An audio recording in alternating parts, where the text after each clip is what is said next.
Hola, mi nombre es Juan Sebastián y esta es nuestra segunda sesión del curso de Hidroquímica para Dummies de Hida Hatari. Entonces ya vimos algunos elementos previos para comprender los procesos de equilibrio en las reacciones químicas y ahora vamos a empezar a mirar las relaciones entre fases. Entonces esta es la primera parte de las interacciones entre líquidos y sólidos. Vamos a hablar inicialmente de las disoluciones. Entonces, ¿cuántas moles de producto se pueden generar cuando tenemos disoluciones completas? Esta pregunta es la que nosotros nos vamos a responder con este tipo de procesos. Ahora, vamos a suponer una disolución de cloruro de plata. ¿Listo? Entonces vamos a suponer que esta mol de cloruro de plata se me va a disolver completamente en los iones plata y cloruro. Ahora, al ser una reacción reversible, el cambio químico se va a producir hasta que la acción de las masas de los reactivos y los productos sea igual. Entonces por eso tenemos este tipo de expresiones.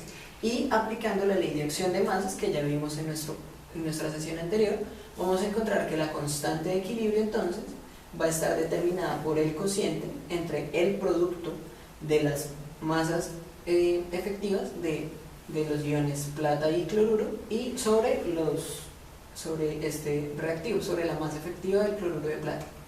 Ahora, para las disoluciones, este valor de K, nuestra constante de equilibrio, recibe el valor de constante del producto de solubilidad y está denotado por esta simbología, KSP o KPS, también lo podemos encontrar. Entonces, acá encontraríamos cómo se expresaría este equilibrio de esta reacción. Ahora, supongamos esta disolución de cloruro de plata. Cuando la concentración efectiva del cloruro de plata es 1, entonces tenemos 1, por eso no aparece en nuestra expresión, el KSP de esta disolución es 1 por 10 a la menos 9.8. Entonces, el KSP es 1 por 10 a la menos 9.8. Tenemos una concentración efectiva de cloruro de plata de 1, ¿cierto? Y tenemos entonces nuestro producto de las masas efectivas de estos productos. Ahora, como estos coeficientes estequiométricos en mi reacción son iguales, significa que la cantidad de moles en solución de cada ion cuando hay una disolución completa y cuando hay un equilibrio químico es igual. Eso significa que como la cantidad de moles es igual, yo puedo tener esta cantidad de moles por esta cantidad de moles y me va a dar esta cantidad de moles al cuadrado. Ahora, para despejar la cantidad de moles que yo puedo obtener en esta disolución, voy a despejar mi ecuación y por lo tanto voy a obtener mi valor de 1.26 por 10 a la menos 26, por 10 a la menos 5 moles. O bueno, esta es la concentración molar de esta solución. Entonces, ¿cuántas moles de producto se generan cuando hay una disolución completa? Suponiendo esta disolución, una mol de cloruro de plata me va a generar a mí 1.26 por 10 a la menos 5 moles por litros de esta solución.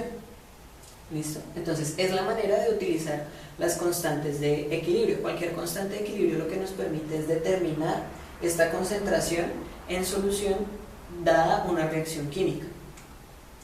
Ahora, algunas constantes de solubilidad. Por ejemplo, la calcita, acá las vamos a expresar como logaritmos para que la podamos ver un poco más clara y podamos compararlas un poquito más fácil. Entonces, por ejemplo, la calcita tiene una constante, una KSP de menos 8.48. Entonces, ¿esto qué significa? Vamos a devolver un poquito, acá.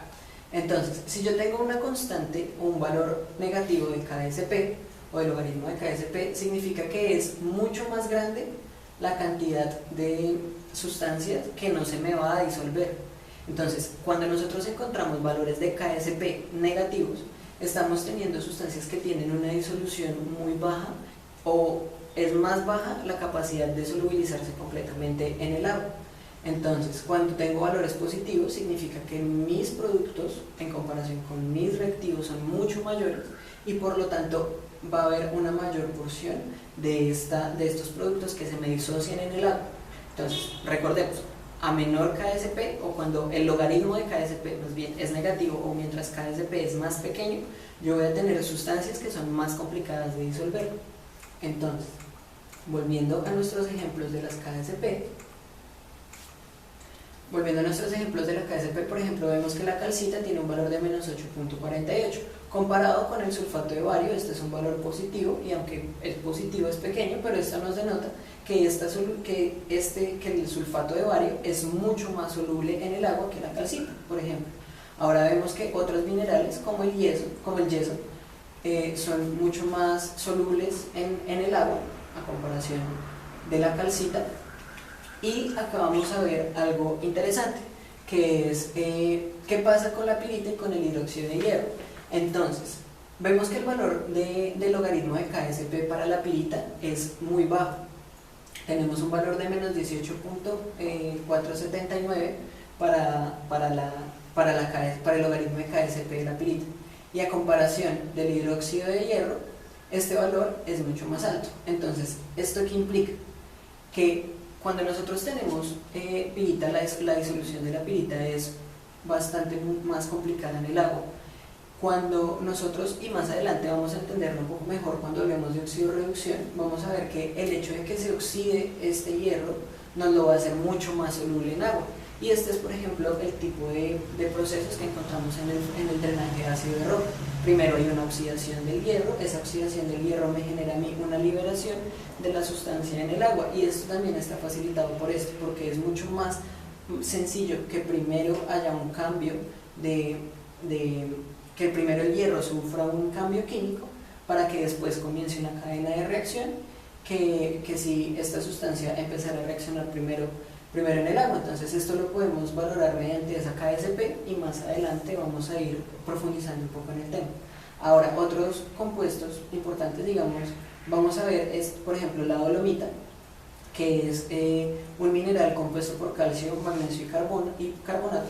Vamos a ver que también tiene un valor muy bajo de solubilidad, o un valor muy bajo del logaritmo de KSP. Esto nos muestra, y es pues para que tengamos valores de referencia de cómo los minerales, hay algunos minerales mucho más solubles en el agua que otros. Entonces ahí los vamos encontrando. Estos valores de KSP nosotros los vamos a encontrar tabulados para la mayoría de minerales o para la mayoría de sustancias, y los vamos a encontrar almacenados en bases de datos y pues determinados experimentalmente. Todos estos valores de KSP, como todas las constantes de equilibrio, se determinan experimentalmente. Ahora, vamos a hablar del producto de la actividad iónica. Entonces, cuando hay varias especies interactuando en una solución, cada una de esas especies me va a generar a mí una actividad distinta. Me va a generar lo que hablábamos en la sesión anterior, de las actividades químicas de cada uno de los iones o de la masa ionizada que está presente en el agua. Entonces, el producto de la actividad iónica simplemente es el producto de las sustancias con carga iónica en el agua, y esta actividad iónica nos ayuda para determinar un índice de saturación. Entonces, el índice de saturación es el logaritmo del producto de actividad iónica sobre la constante del producto de solubilidad, y nos permite determinar si una solución está saturada, en equilibrio, o todavía se puede seguir saturando. Entonces, cuando nosotros encontramos valores del índice de saturación superiores a 0.05, la solución está súper saturada. Cuando encontramos valores por debajo de menos 0.05, esta solución todavía se puede seguir saturando. ¿Ello qué implica? Que nosotros podemos seguir aportándole soluto a la solución antes de que se genere la precipitación de la sal que estamos diluyendo en el agua. Entonces, cuando este valor de índice de saturación está entre menos 0.05 y 0.05, esta solución está en equilibrio. Entonces aquí ni le puedo adicionar más a mi solución, ni se me ha generado precipitación todavía de la sal que estoy agregando al agua.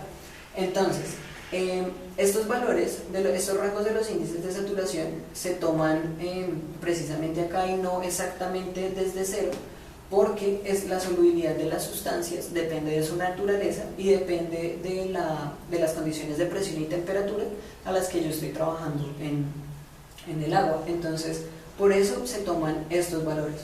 Entonces, hasta este punto nosotros Era lo que les comentaba, la solución está influenciada por condiciones de presión y temperatura, y la precipitación o los cambios químicos de estas interacciones líquido-sólido estarían condicionados por este otro tipo de variables termodinámicas. Entonces, bueno, hasta ahí fue nuestra sesión número 2. Espero que les vaya gustando el curso de hidrogeoquímica para dummies y ya nos veremos en otra ocasión.